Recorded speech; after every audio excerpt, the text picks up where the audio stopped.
Alright everyone, welcome back to another Game Vault video. As always, I'm Captain Beefy with the Game Vault, and Sweet Baby Inc. has done their magic once again. Looks like the Unknown 9 developer Reflector Entertainment is laying off some of their staff. Let's cue up the music and we're going to talk about this one.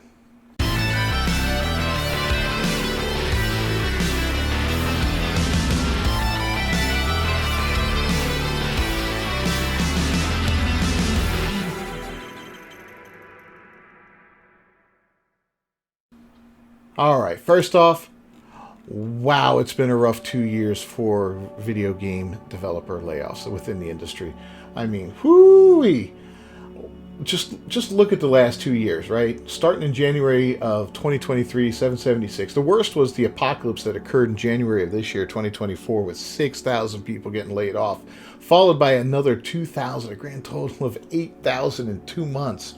And another 1,500 in the following 2 months, followed by another 1,500. That's, oh my God, that's a lot of people, man, losing jobs and losing them really quick. I mean, the month with the least amount of layoffs was what, 368 in July?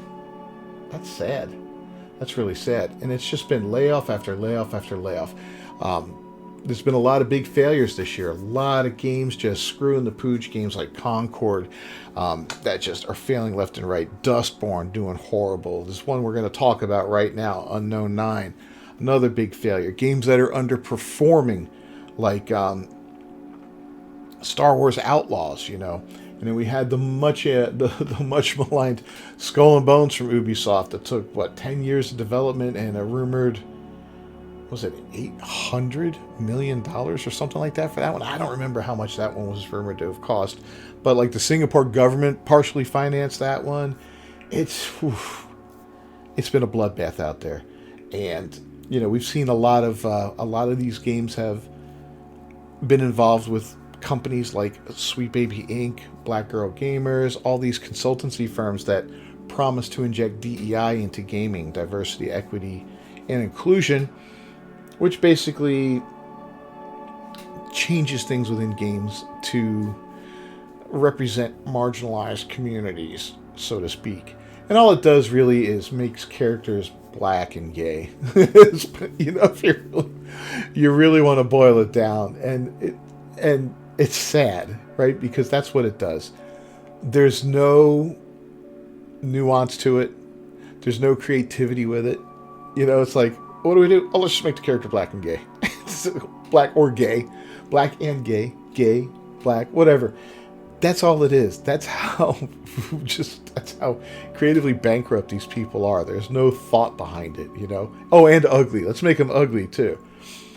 So it's really, really silly. And they wonder why these games are failing left and right. A game like Concord that was 8 years in development and rumored to have cost almost $500 million, $400 million from Sony.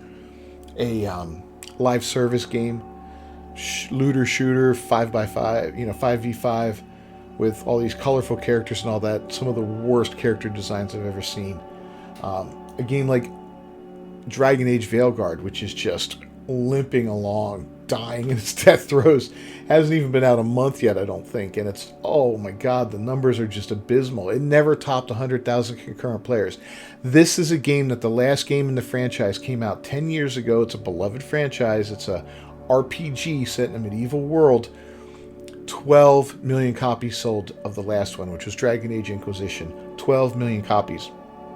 Granted, it didn't all happen within the first year, but still, 12 million copies. That's a lot of Dragon Age fans. They are rumored that maybe 1 million copies have sold of this one, so 1/12 of it so far, which, you know, is bad. But it never topped 100,000 concurrent players on Steam, and it immediately began to drop. You know, that first weekend, I think it got up to like 87 or 89,000 players, and then it dropped. I think the following week was 60-something thousand, and then 40, and then, you know, pretty soon it's going to be 10,000 or less, if it's not already there. I'd look it up right now, but I'm tired of beating that dead horse, to be honest with you. They took a good, you know, a solid franchise that was very beloved, and they turned it into a trauma dump for the trans director or writers or whatever, and made it all about being non-binary and trans, and it's just this weird, perverse journey through the sexual fantasies of the developers of this game. It's so bizarre. I've seen so many scenes from it now.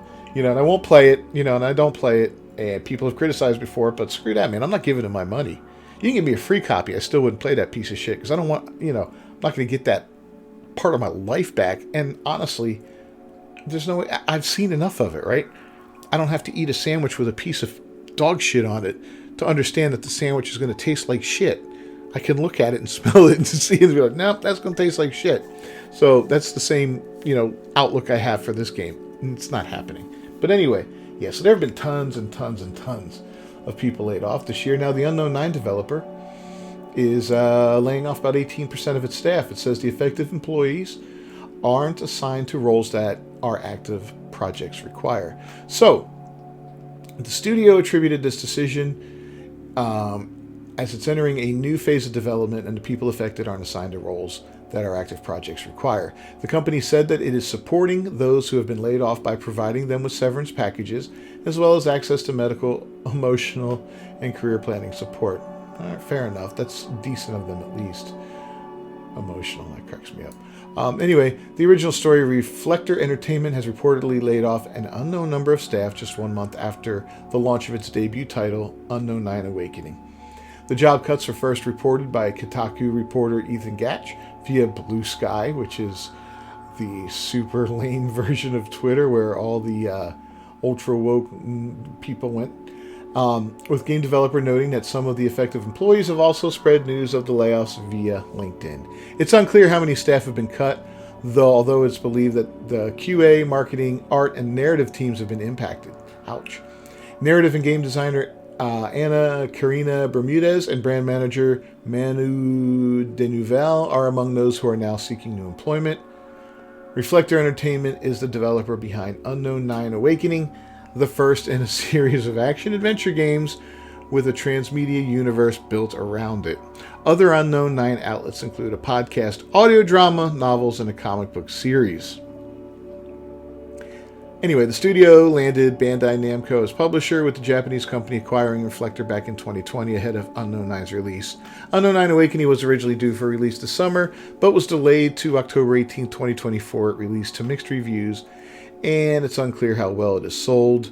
Game Industry Biz has reached out to Bandai Namco for confirmation and comment. So, not much of a story there, but Unknown 9 Awakening was heavily criticized. It worked with Sweet Baby Inc. Cabrutis verified that through his Sweet Baby Inc. detected link on Steam. And they did what a lot of these gaming developers do. They took a character that they used as a model, they took the actress and they quote-unquote uglified her.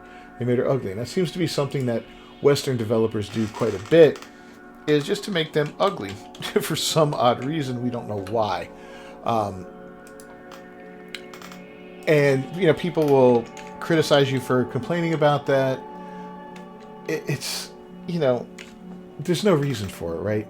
Nobody wants to play with ugly characters.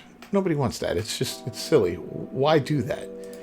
Why make them ugly on purpose? Here is the all-time high. Upon release, 147 players.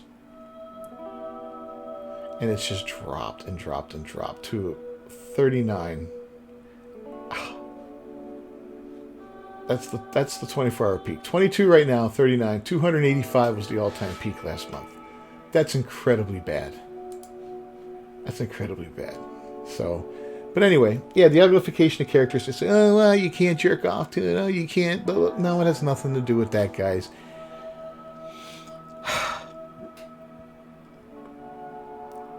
Forcibly making things unattractive makes them unappealing. Right? And that goes for men and women. Women, remember when Victoria's Secret went and changed from making their models being attractive women to being all these different sorts of women, big fat women and women missing legs and women with 2 heads and 4 fingers and stuff like that. They lost sales. Their stock went down and all that. When women buy lingerie, for instance, they're buying it. They're imagining themselves looking like the models. They don't want to see it and look like an ugly model or an unappealing model, right? Everybody says, "Oh, Lizzo, she's so beautiful," and all that. Well, go up to one of your female friends and tell her today, "Oh, you look beautiful, just like Lizzo," and she will slap you. Okay? It's just, it's such a funny thing, but yeah, the unattractive thing is, it's fake. Women don't buy it. And it's not just the men that want attractive characters, it's women. We want attractive male characters to play as too. We want to be the hero. We want to be the chisel-jawed hero. We don't want to look like some fat slob. Look at Concord. Remember the one guy in the blue outfit with the weird glasses or hat or whatever he had? He looked kind of like this sloppy, I don't know. He just looked like this slob. Nobody wanted to play as him. It's goofy looking. Absolutely goofy looking. But yeah, that's the thing that they do, man. And game after game fails. So hopefully things are turning around. I don't know. We'll have to see. Unknown 9, we'll see what their next project is. If it ever makes it off the ground, maybe the whole place will get closed down. Who knows? Anyway, let me know your thoughts down below. Do you think Unknown 9 is going to, Reflector Entertainment is going to get another game out before they close the studio down completely? I think they learned their lesson. They're not going to work with Sweet Baby Inc. again. I hope so. I want to see these companies shut down, man. Leave a like. Don't forget to comment. Subscribe to the channel. Ring that bell for notifications. I'll see you next time. Until then, peace.